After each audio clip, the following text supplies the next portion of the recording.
Well, but again, so do you really think that keeping everyone inside your house is going to save the problem? No.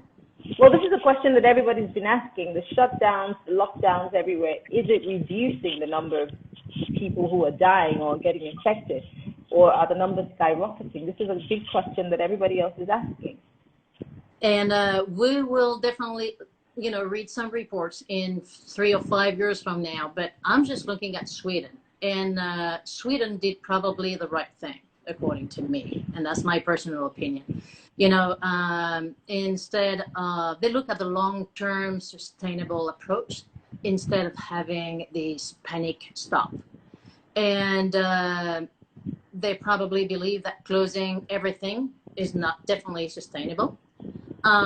So they ask the older people to stay at home, and they know that the younger generation can go out because the disease does not seem to be as brutal on the young generation.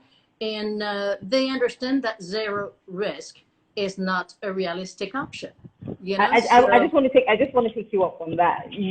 Sweden, compared to Nigeria, we're about 200 million, estimatedly 200 million people.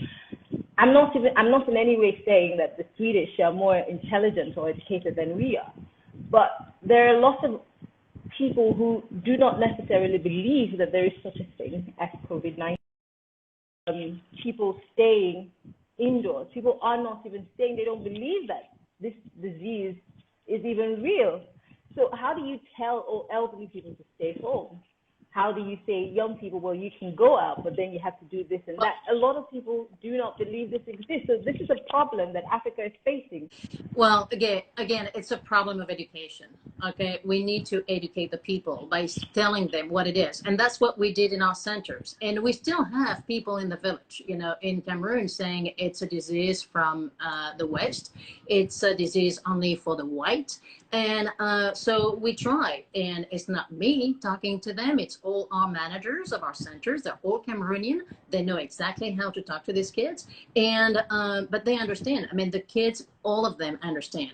And think about it. Just like Africa, the continent, 60% of the population is under 25 years old. So this young generation, we need to give the power to this young generation. They are the one. The youth is so important on the continent. We need to give them all the tools to understand and, educate. It's just a question of education. And this question of education is all part of the Self-Defense Academy as well. And education is number one. So with the COVID, with everything, we need to educate our kids.